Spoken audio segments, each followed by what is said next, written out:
You start coaching very young. You learn. You look at videos. You talk to other coaches.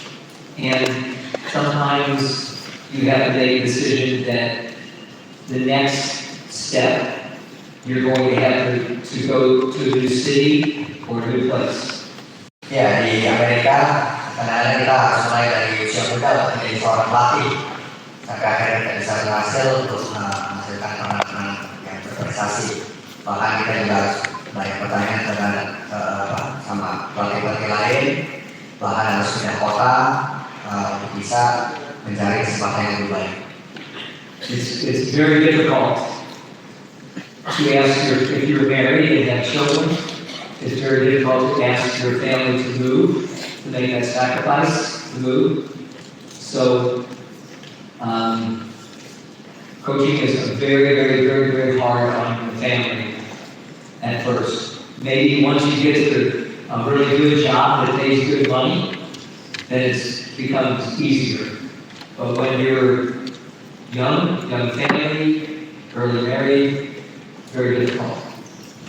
Ya, bahkan untuk teman-teman yang mungkin baru mulai berkeluarga, jika memang ada kesempatan untuk pindah keluar kota itu akan sangat berat. Apalagi kalau kita baru mulai sekolah dan seterusnya, kecuali nanti along the way mungkin sudah mulai berhasil dan mulai sukses, itu mungkin akan lebih mudah untuk teman-teman bisa mencari kesempatan di kota lain. In the United States, some of the lowest paying jobs, teachers, coaches, police, the people that are very important, and yet we pay them sometimes the lowest, which is, I don't know why that is like that, it shouldn't be like that, but for you to want to be a coach, you have to love to be with young people. Ya, di Amerika beberapa profesi yang berpenghasilan cukup rendah itu guru, pelatih, polisi, ya, yang sebetulnya juga perannya sangat penting untuk masyarakat. Ya, jadi kita memang memerlukan hati dan juga keinginan, hasrat untuk benar-benar melatih dan membantu anak-anak usia dini untuk bisa berprestasi. One of the biggest mistakes in coaching in the United States is when coaches, when they don't have good pools, they don't have a lot of pool time, they don't have good parents, they think that everybody else has something better than them, and the most important thing is that you, whatever you have, one lane, 2 lanes, 3 lanes, one pool, shallow pool, cold pool, you do the best with what you can do. You do the best with what you have. You don't worry about what anybody else has. Oke, jadi tidak hanya di Indonesia saja, di Amerika pun bahkan banyak pelatih kesulitan menemukan fasilitas sekolah. Kadang-kadang kolamnya dingin, kolamnya terlalu cetek, mungkin hanya dapat 1 atau 2 lintasan untuk bisa melatih dan seterusnya. Jadi ini juga merupakan kendala, beberapa kendala juga yang dialami oleh pelatih-pelatih baru ya, yang baru mulai karirnya di Amerika. So when you start seeing good results when you're coaching, makes you feel good, makes your head feel good, bigger, your ego, which is okay. We all have an ego. We want to be recognized for when we're doing something well, and that drives us to the next thing. We like that, so we want to go to the next level, and that's how the success. That's usually how it works in the United States. You good, get better, and then you're at a very high level.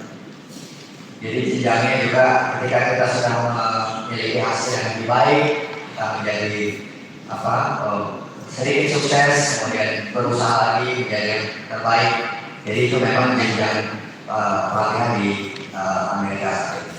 Then you feel like you're a professional.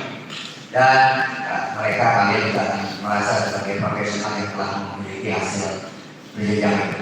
But you can be a professional with younger people, and you can be a professional with older people too.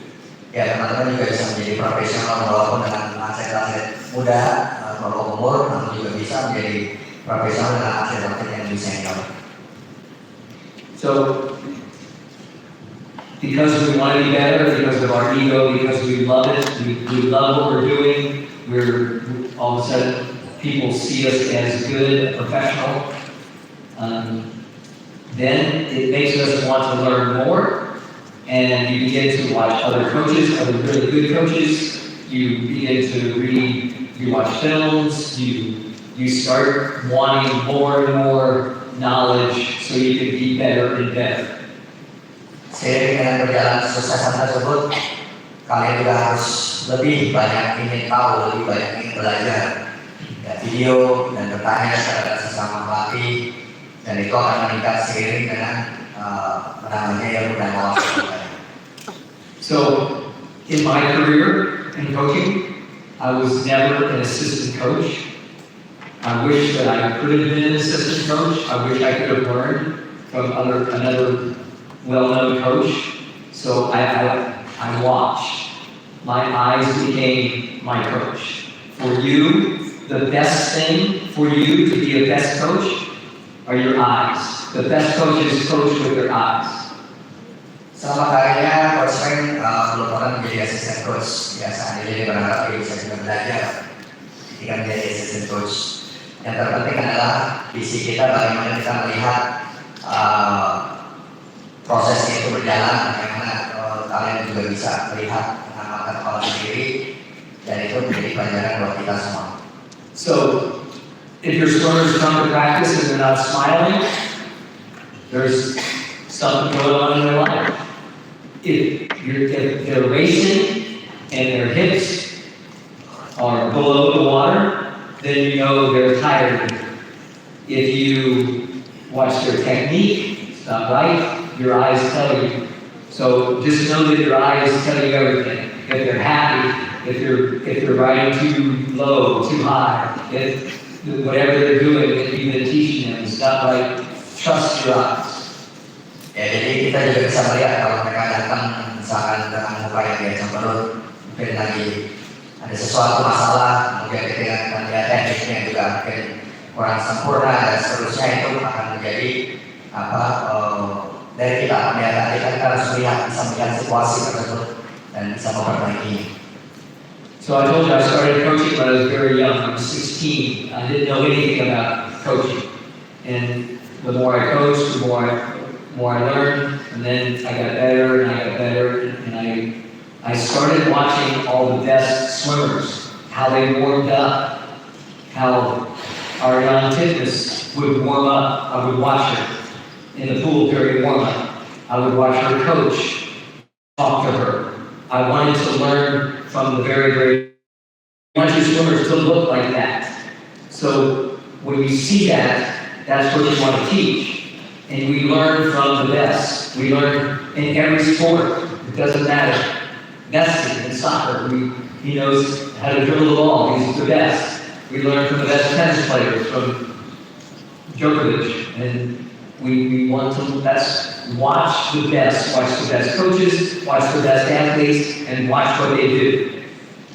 Ya, jadi dari karirnya dari muda sampai sekarang, Frank juga melihat bagaimana dia memperhatikan, mengobservasi ya yang terbaik di dunia seperti Ariane Fitness di pemanasan. Dia melihat gimana caranya, dan kemudian bagaimana dia berbicara dengan pelatihnya, gesturnya gimana, juga mungkin dengan Messi juga bagaimana dia melakukan gerakannya, dan juga Djokovic tenis bagaimana rutinnya. Pokoknya yang intinya adalah ketika kita memperhatikan dan melihat atlet-atlet terbaik, di situ kita juga bisa belajar. So when you get a chance to be around good coaches, stand close to them. Listen to what they're saying to their athletes. Listen to what they're saying to each other. Whatever, pay attention. The coaches that succeed are the coaches that learn. And in my case, the best coaches steal. They hear the ideas from someone else, they steal those ideas. The best coaches are the best thieves. Oke, jadi jangan malu terus belajar. Bahkan coba ada dengan misalkan ada pertandingan atau ada latihan di mana itu, coba kira-kira mendengar, melihat bagaimana mereka berkomunikasi dengan atletnya. Ya secara tidak langsung pelatih yang terus belajar dan ingin menjadi yang terbaik itu adalah pelatih yang pandai dalam tanda kutip mencuri ilmunya, mengambil ilmu, menyerap ilmunya itu supaya gimana dia juga bisa melakukan hal yang sama. My experience is the best coaches are the ones that have a very even personality. They don't yell at their swimmers. They don't make people feel bad. They don't tell them bad things. They have a very even personality. And that way there's no fear. The athletes don't fear them. They'll listen to you. You'll be able to tell them why, as opposed to they don't want to come up and talk to you. So you want to have an even personality because they're young people. It takes them a while to learn. Ya, menurut saya pelatih yang baik, pelatih yang bagus itu pelatih yang memiliki mental yang stabil, ya, artinya tenang. Jadi tidak yang meledak-ledak, kemudian berteriak memaki-maki partnernya, dan justru itu akan menimbulkan rasa respect dan partner juga merasa suka dengan pelatih tersebut, dan akhirnya kita juga bisa melihat bahwa atlet-atlet ini juga merasa tenang ketika mereka berlatih dan bertanding. Don't be afraid to try new things. Try anything that you think about that could make your athletes better. Russell will talk about standing and just teaching the kids like they're kicking the ball to finish their kick. Ways that you can show them that doing things a certain way, because you never know. It's when you're talking to someone, when you're talking to any, a young person particularly, I might say to Wisnu, this is how to do it, and he doesn't understand. So I'll try this way, and he doesn't understand. I'll try this way. So you just keep trying, because everybody learns differently, but don't keep trying. Jadi intinya jangan takut untuk mencoba suatu hal yang baru, berimprovisasi, menjadi kreatif sendiri, ya. Jadi bagaimana caranya menyampaikan hal tersebut, memperbaiki, mengkoreksi teknik dari anak-anak didik kalian. Jadi kalau tidak berhasil dari satu cara, coba cara lain, coba cara lain, sampai dia betul-betul mengerti arti dan juga tujuan dari gerakan atau instruksi tersebut.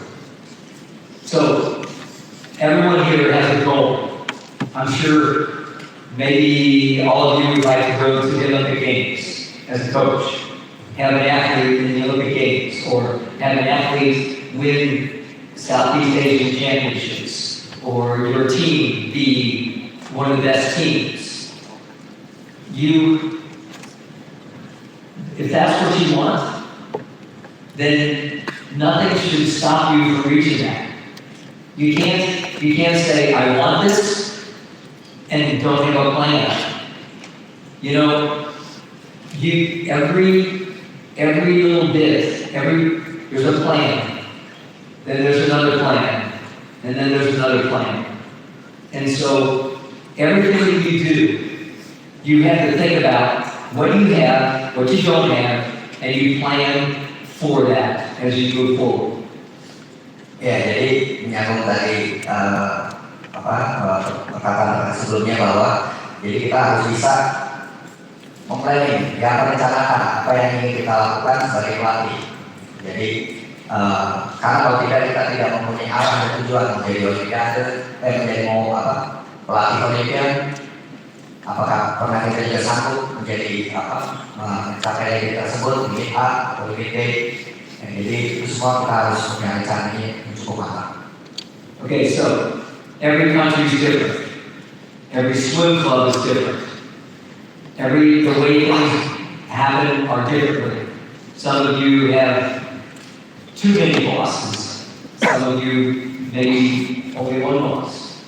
But whatever the circumstances are, if you want to move up in coaching, you figure out what you need. So if your team doesn't have a lot of money, then you need to think about how you can raise more money for your team. If your team needs more pool time, you need to figure out how to get more pool time. These are all things that you know. You all know this already. But it's the plan of how you do that. It's when you set up the structure, the culture, that you're willing to not negotiate with. That's when you know that you're going to move forward. Oke.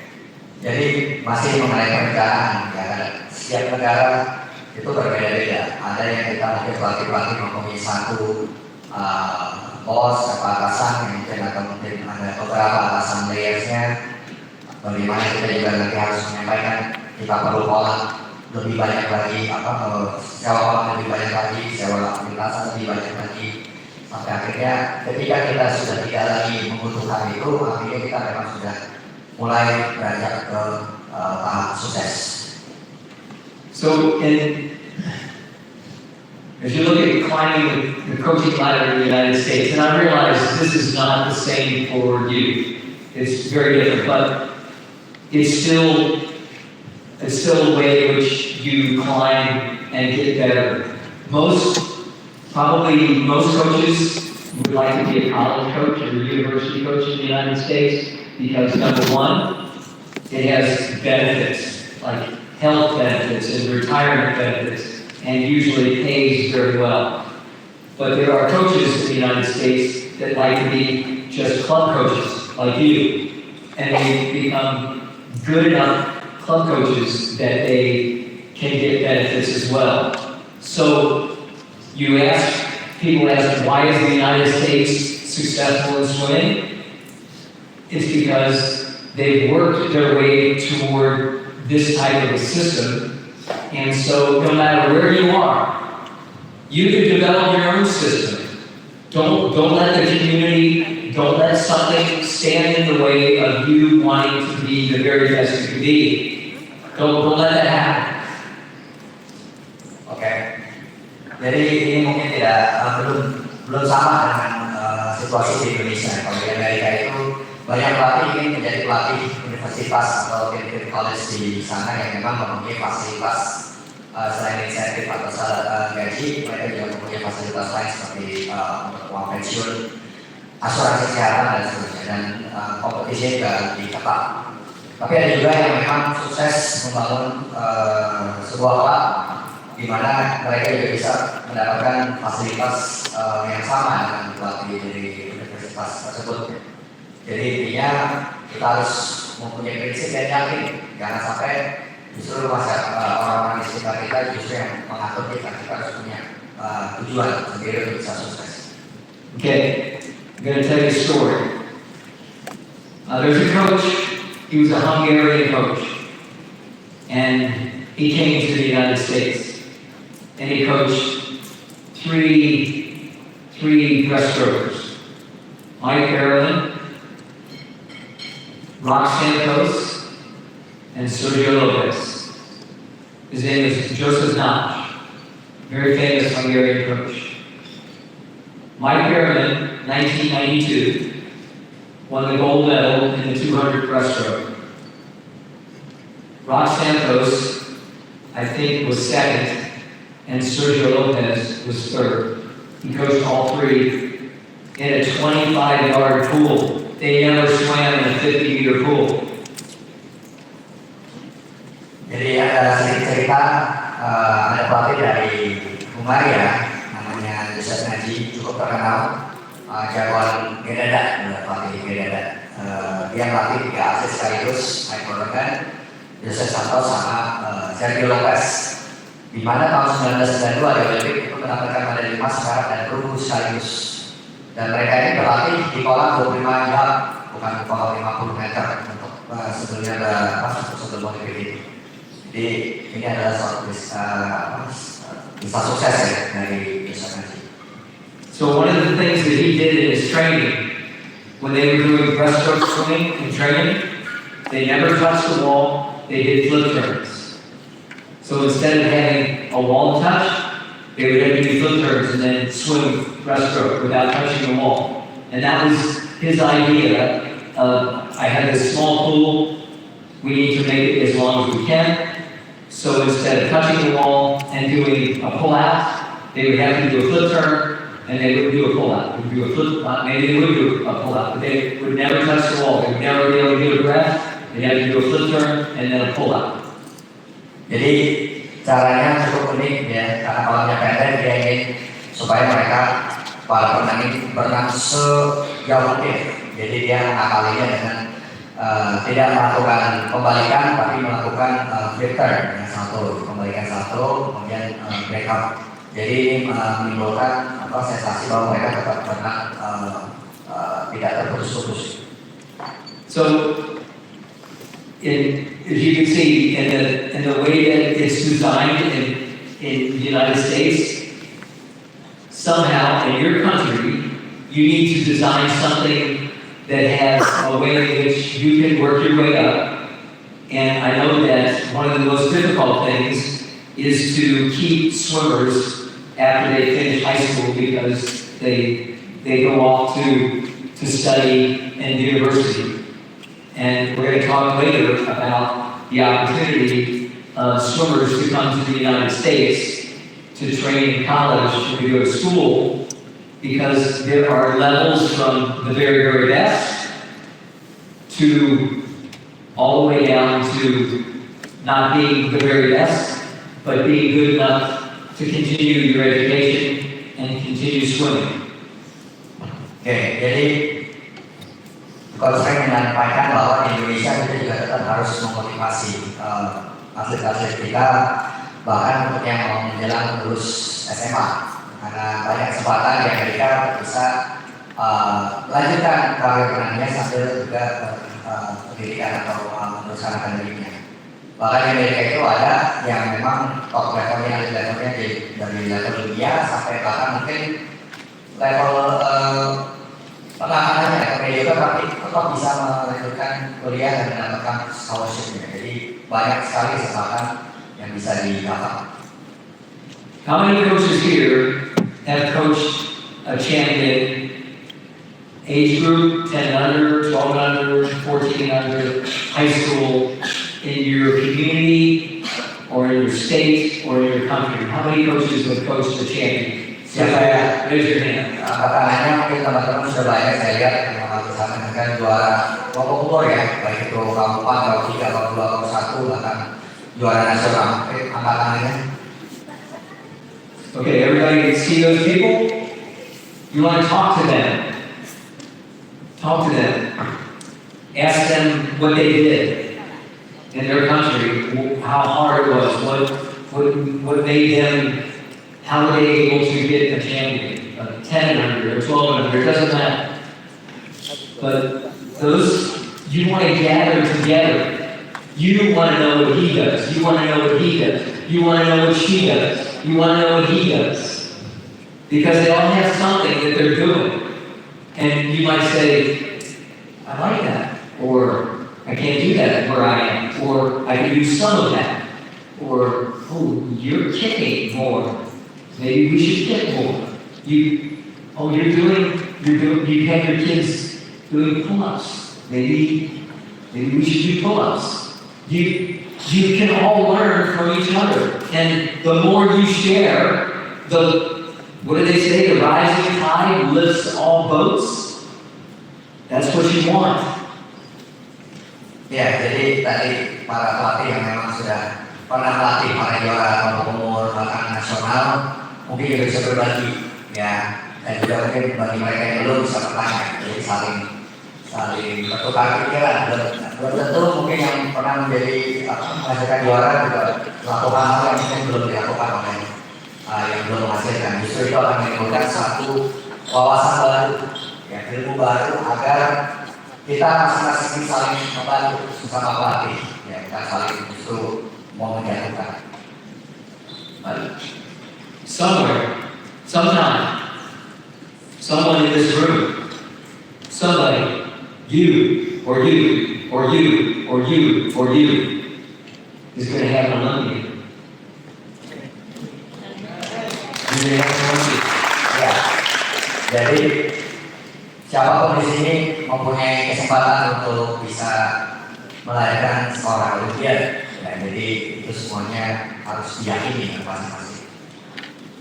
The smartest people, the smartest young people that you coach, maybe they already have intelligence, but they study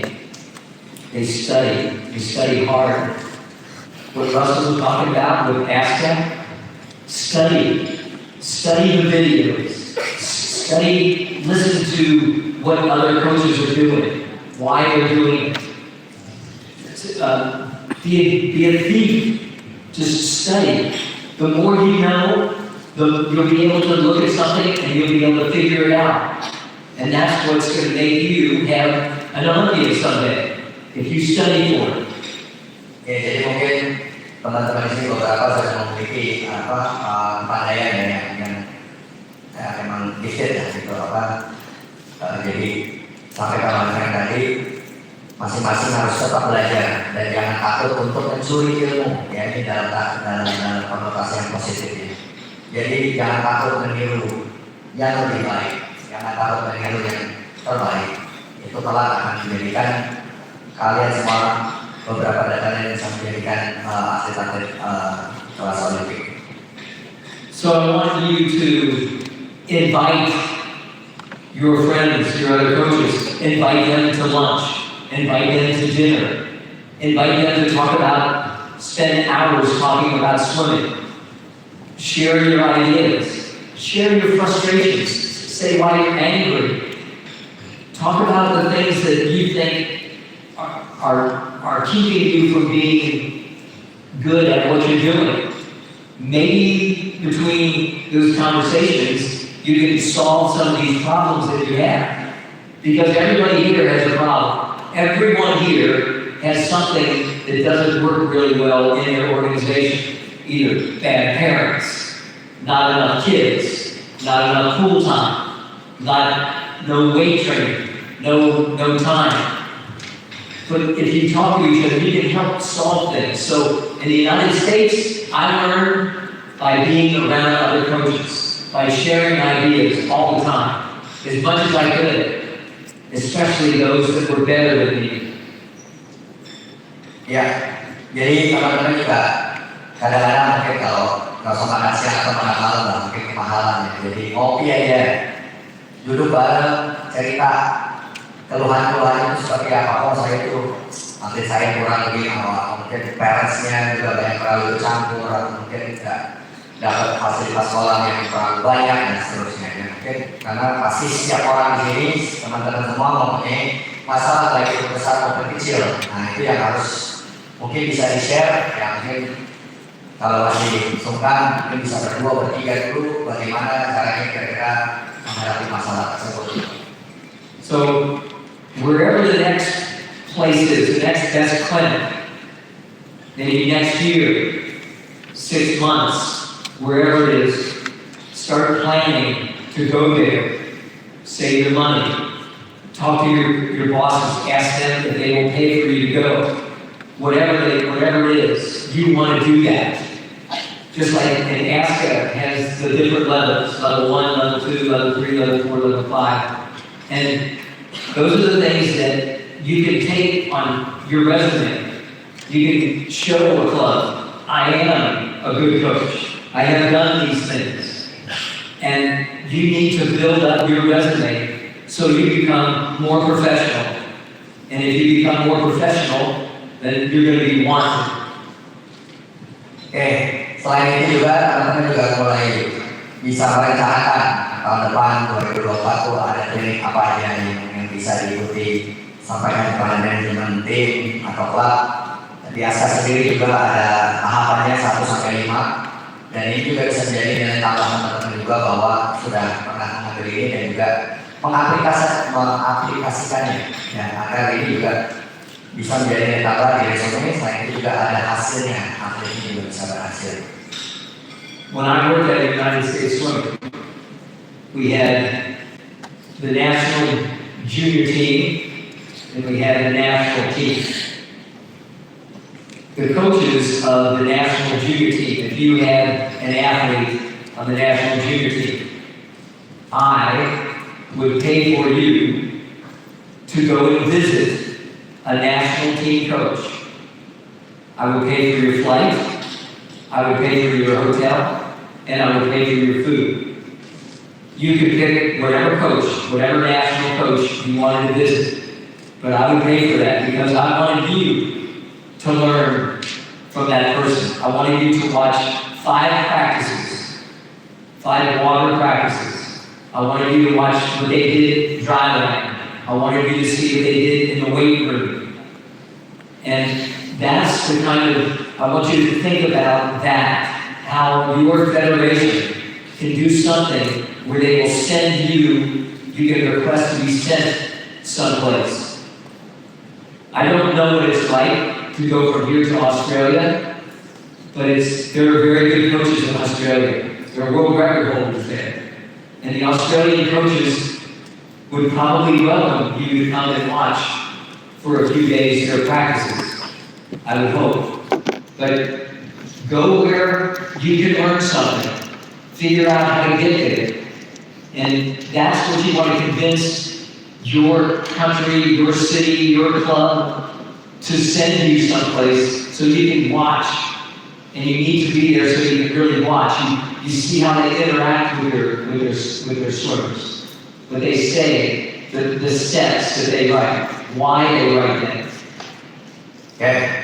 Jadi biasanya itu ada tim junior nasional dan juga tim nasionalnya. Jadi biasanya dari USA Swimming itu mereka mengundang para pelatih-pelatih yang mungkin terpilih untuk melihat bagaimana junior nasional dan nasional timnya itu berlatih, dari triathlonnya, dari pelatihan airnya dan seterusnya. Dan juga mungkin bisa disampaikan juga kepada federasi, ya, nanti saya sampaikan sendiri untuk bisa mungkin ada pelatih-pelatih yang berprestasi bisa dikirim ke Australia untuk belajar, ya, ke jalan-jalan, belajar, melihat bagaimana pelatih-pelatih di Australia itu mereka banyak mencetak atlet-atlet kelas dunia, mencatat juga program latihannya walaupun mungkin hanya 1 atau 2 minggu, paling tidak mempunyai pengalaman bagaimana negara-negara yang maju di dunia itu bisa mencetak atlet dunia. I'm going to tell you about 3 coaches. We're going to start with Sergio Lopez, bronze medal, 1992, 200 breaststroke. So, from Spain, medalist, 1988, I'm sorry. He came to Arizona to train with me. He had done something to his knee, so he couldn't kick breaststroke anymore. So he decided he wanted to be a butterflyer. So I trained him in 200 butterfly. And he went to the World Championships in 200 butterfly. I don't think he medaled, but he wanted to be another medalist. He wanted to win more. I don't think a bronze medal in '88. I know he wanted a gold medal. Anyway, so he trained with me, and then I hired him as our club coach to coach young kids through high school. And he stayed with me for maybe 3 or 4 years, and then he went to a university as an assistant coach. And that was in Chicago, at Northwestern. And then he became the head coach at West Virginia University. After that, he went to Bowles. I know many of you have heard of Bowles. Joseph Schooling went to high school at Bowles. Ryan Murphy, he coached. So then he went to Singapore because of his relationship with the Schoolings. And from there, he went to another university, and now he's the head coach at another university. But look at, from sometime, he went to an American university, he went to Indiana University and swam for the very famous Doc Counselman. And then he left there to train with Joseph Namish at the American University in Washington, D.C. So he's been to two schools, two United States universities. Then he comes to me. I don't know him. I know how good he is. I know he did. I don't know him. But I like him right away. He called me up and asked me if he come train. So he came to train. And I liked him so much that when he stopped swimming, I hired him as a coach. Then obviously he went to Northwestern, and then West Virginia, and then Bowles, and had these great swimmers, and then Singapore, and then Auburn, and then Virginia Tech. Now, this is he's been at Virginia Tech now, I think, 3 years maybe, 2020. So, from 1988, that's 32 years. 32 years, what he did. So it didn't happen overnight. He learned something every step of the way. But he was determined. And he didn't have any money. Certainly didn't have money. But he was determined that he was going to make it. And that was his path. And he's one of the best coaches in the world. An amazing coach. Okay, the next coach. Anybody know who that is? Let me tell you about Bob Bowman. Bob Bowman has been fired. He's been fired from coaching. He started off as an age group coach, coaching little kids. And that's the first time I met him. And that was in the early 90s at the Cincinnati Marlins. And he was fired. So he bounced around to different jobs. Bernie, Alabama for a while, California, and then he wound up 2 or 3 jobs later. He winds up at North Baltimore, coaching age group. Who does he start to coach? Who's in his age group program? Michael Phelps, 13 years old, 12, 13 years old. Bob Bowman starts to coach Michael Phelps. So, I'm watching Michael Phelps. I'm a college coach. I go as one of the coaches to 2000 in Sydney. I'm a coach for South Africa. I have South African swimmers at the Sydney Olympics. Michael is 15. He's 15 years old. He doesn't know. This is unbelievable to him. He's in the Olympics. He's in the 200 butterfly. He makes it through the semifinals. He gets 5th place as a 15-year-old. 5th place.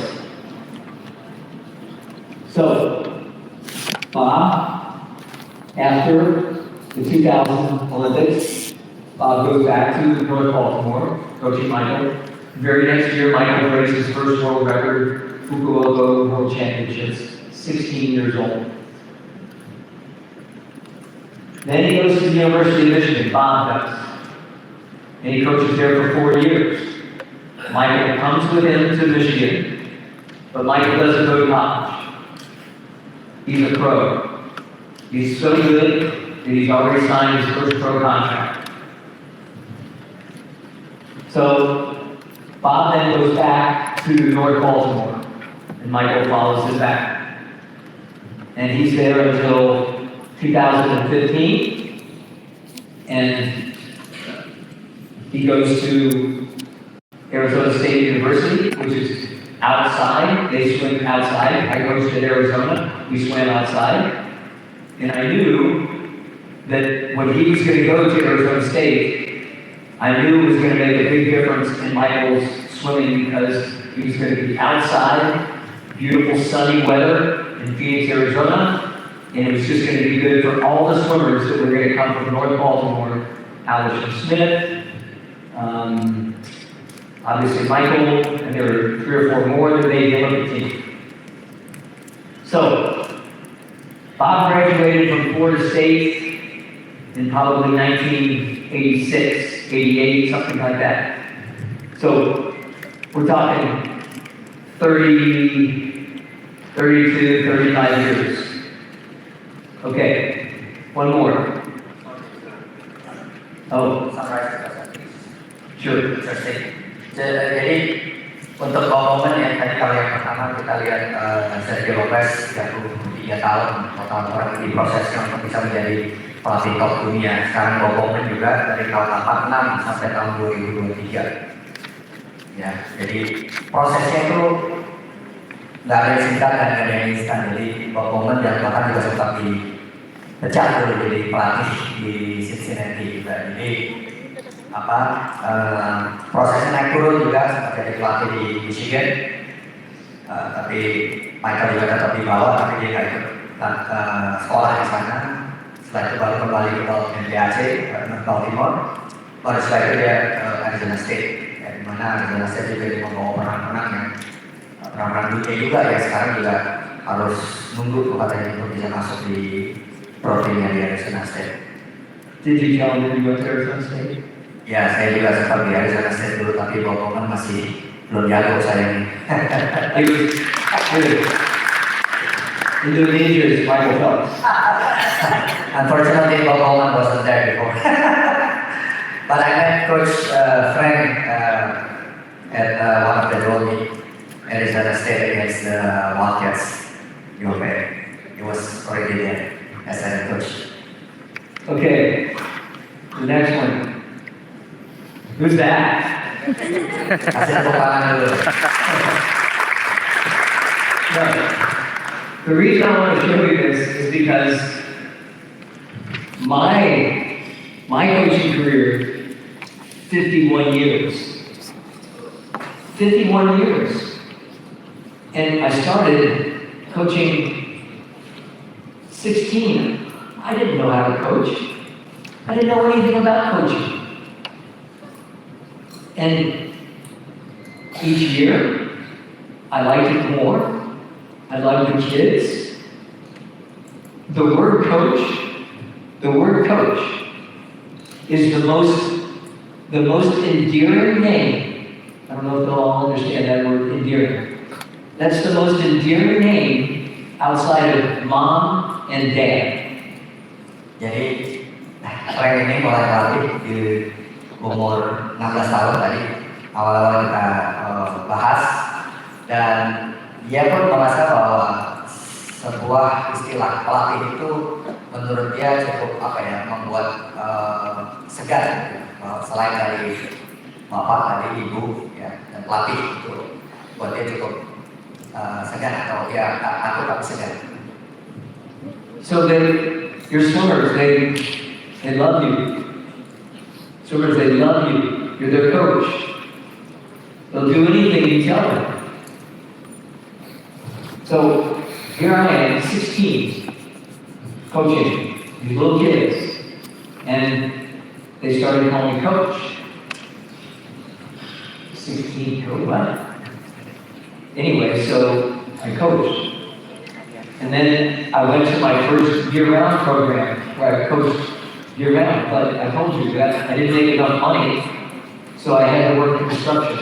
And I used to try to bulldoze. And then in 1980, the United States, we boycott the Olympics. We don't go to the Moscow Olympics. My team, we had 6 swimmers making the team. 6. sick. And they didn't go because we boycotted the Olympics. That's the first time in our trials, in our Olympic trials, usually the people that are crying, the athletes that are crying, the parents that are crying, it's because they didn't make the team. These athletes cried because they couldn't go. It was the saddest moment. Anyway, so then I went to the University of Cincinnati. Not a very good school. I mean, a very good school, but not a very good program. But we kept getting better. And then I was hired in Arizona.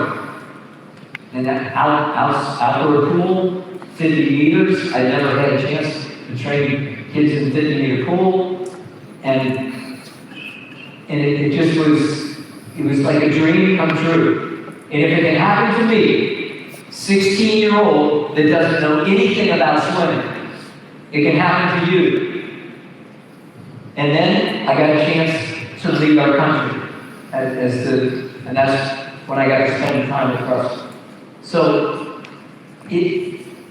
there's nothing, don't let anything stand in your way. You're all very good at what you do. You wouldn't be here if you didn't love swimming.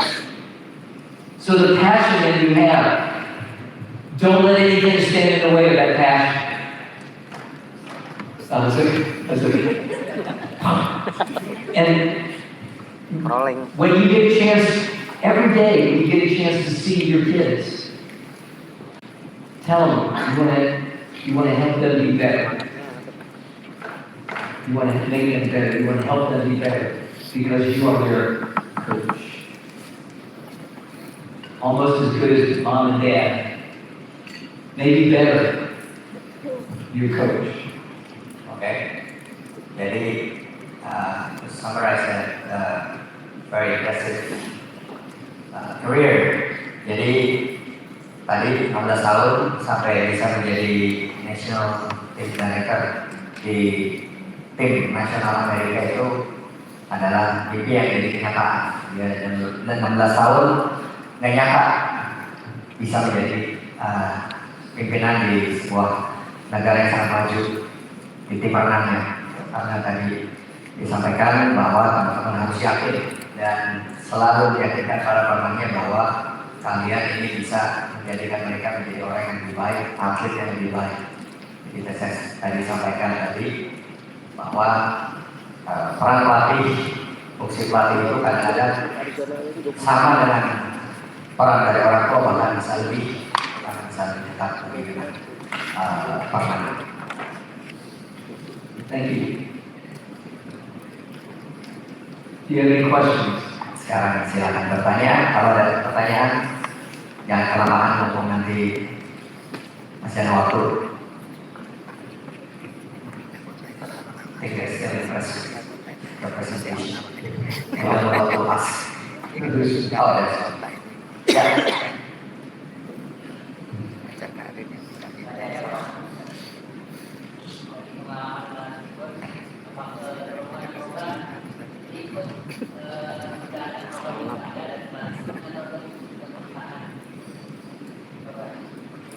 During your career path, when you run the program or writing the program, do you usually run the program by yourself, or you create the program releases and everything, or you somehow just following the previous program that has been done before?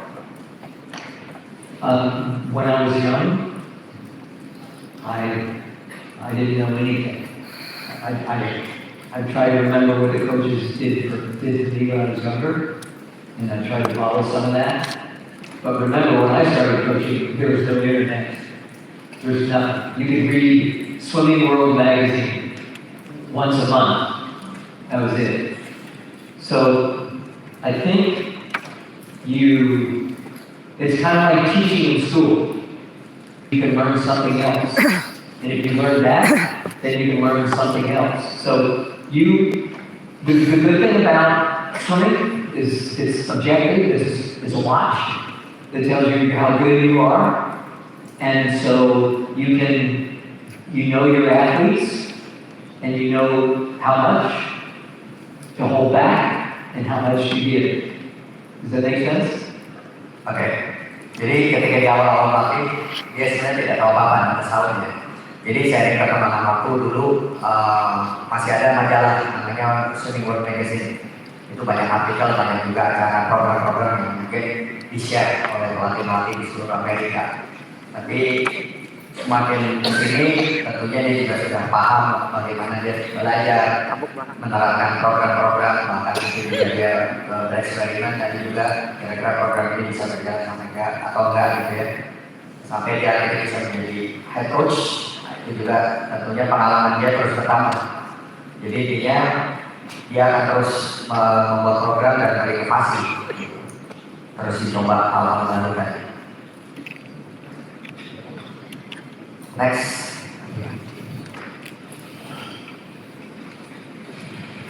This is Coach Frank.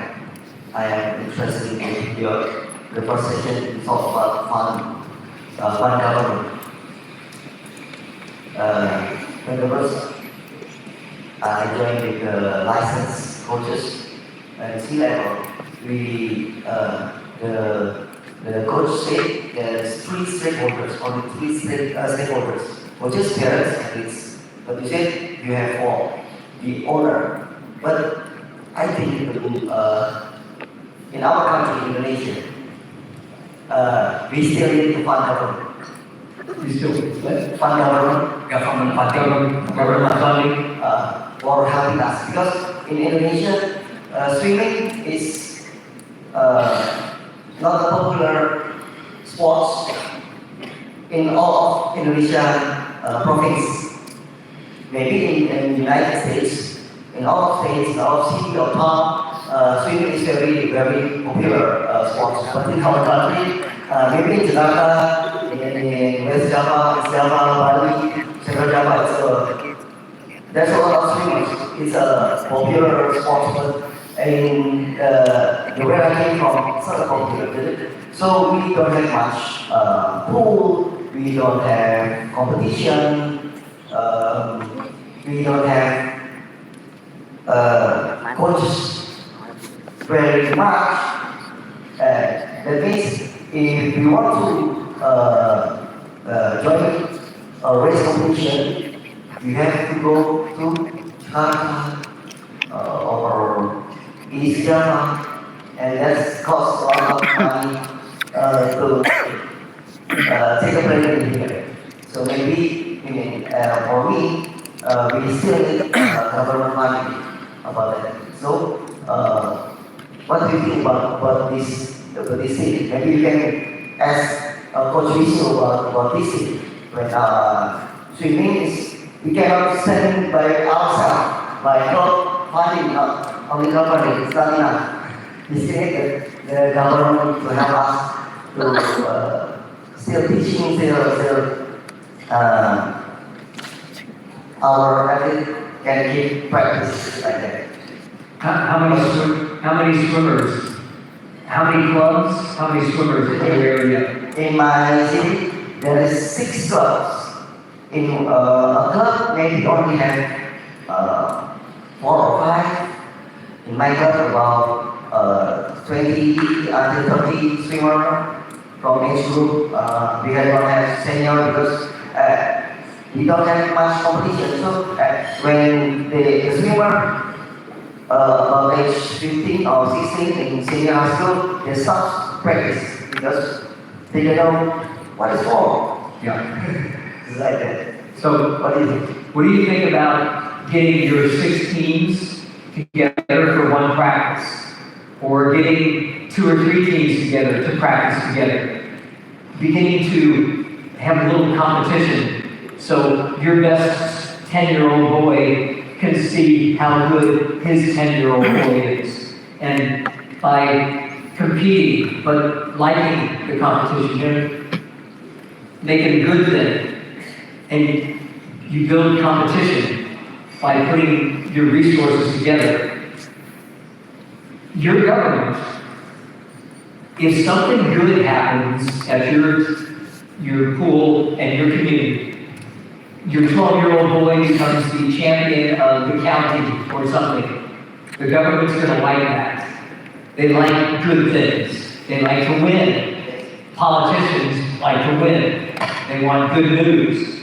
So maybe coming together to race now and then, to have, to maybe have a picnic together, to do anything that begins to, where other people in the community want to be a part of that.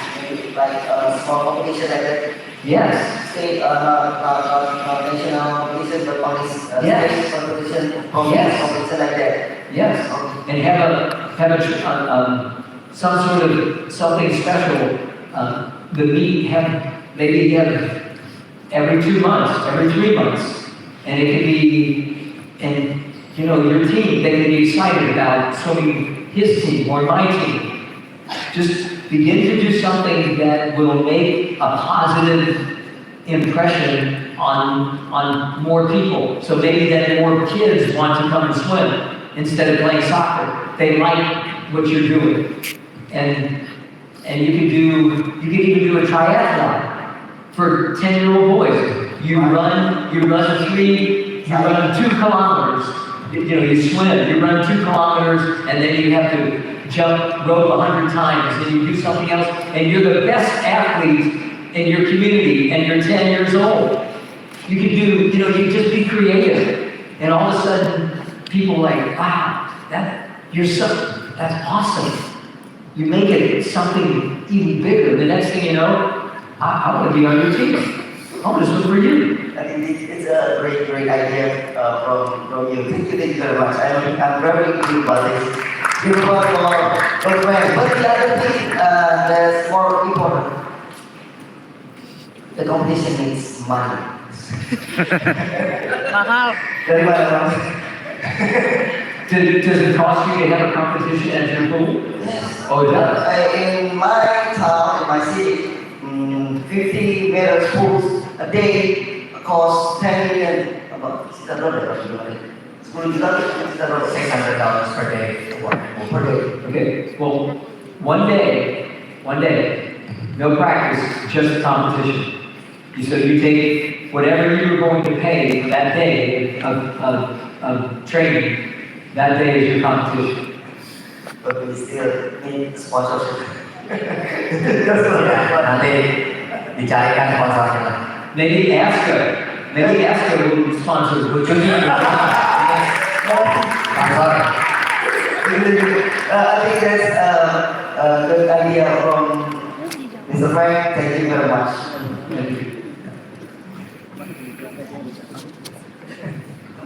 Pertanyaan.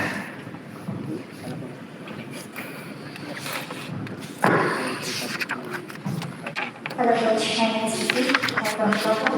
I just want to ask about the boycott movement. Okay. I think that I know this is very sad for active and also for the parent. So, when that situation, how do you trust and raise the leadership of active better? And it's like makes all the coaches together to make more better in the future. How do you guys can give trust and pour everything for your environment on that time? Can you tell me? Because the physical is, Yeah. People were very angry at our president, very angry that we would use politics to take away from years and years and years of hard work and sacrifice. So they were very angry. So what did they do? They voted in a new president. In 1980, Jimmy Carter was our president. Ronald Reagan came to our Olympic tribes, came to the United States Olympic tribes. He was running for president. And he spoke to the people, the crowd. There was maybe 2,000 people. It's not that many, 2,000 people. But he came and he spoke to the people, I remember. And he didn't say anything about the government boycotting, but the people were so angry with Jimmy Carter to do that. Whether it was right or wrong, I think it was wrong for sport. You should never punish athletes for something that the government is doing. But they elected a new president. And that probably, I'm not sure that's the only reason why, but in our country, and certainly if you ask all the people in the stands, they would all say, new president, because they didn't agree with what was going on. The athletes went to China. They did take the United States team to China, and they did sort of an exhibition in parts of China. But it was obviously, and they did receive a medal, but it was not a competition medal. It was very, very difficult. And, you know, some people, that was the only Olympics that they tried, that they weren't good enough for the next Olympics, or they were too young for the one before. It was a very, very difficult time. But adversity is the greatest teacher in life. The adversity that you face teaches you something, makes you want it more.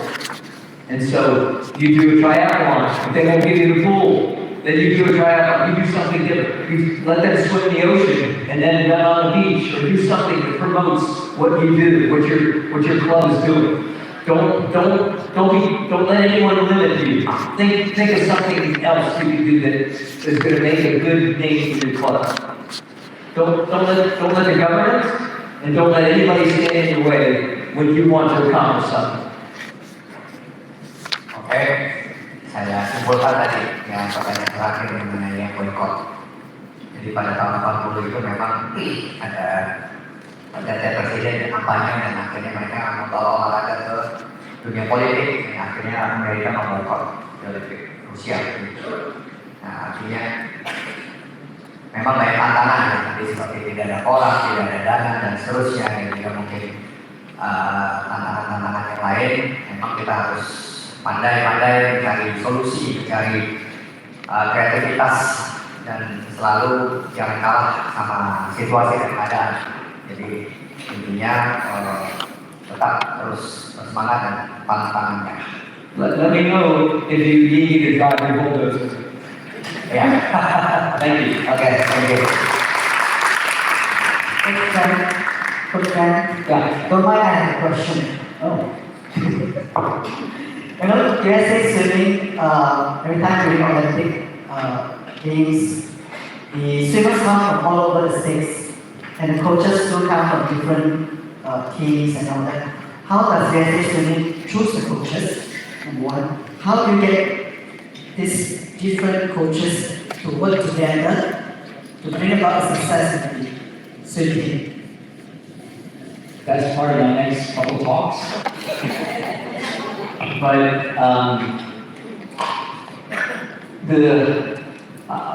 I'll tell you because you might forget, but maybe I'll have to find here. So the Olympic coaches, the head coaches for the United States, they're usually chosen 16 to 24 months before. So sometimes as much as 2 years before. And so my job was one of my jobs was to choose the coaches, the head coaches. And then when we go to the Olympic trials, the way the assistant coaches would earn a place would depend on the swimmers that made the team. So if Russell was a coach and he was coaching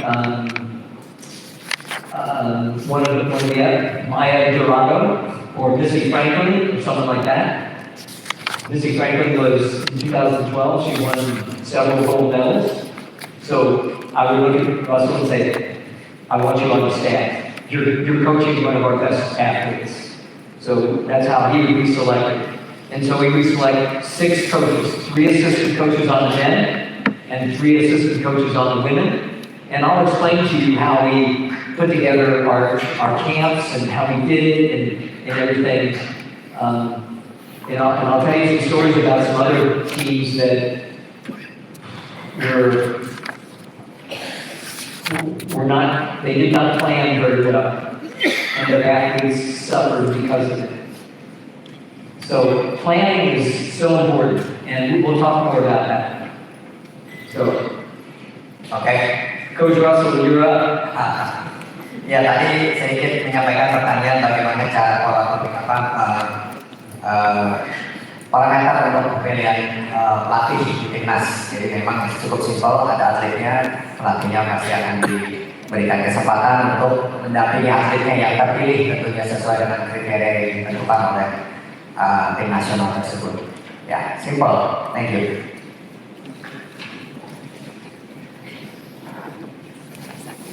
We have a break or private? Is the team ready? Oh, be ready. Okay. Okay, it's now 3:15. Okay, boss. We will have a half an hour break. That means we will start the next session earlier. So please be back on to your place by 3:45. All right, 3:45, and then we will start the next session at 3:45. Russell, okay? Russell and Coach Phillips. All right, so we can have an early break now. Now 3:15, and the next session will start at 3:45. Gak bawa lah, gua pulang dari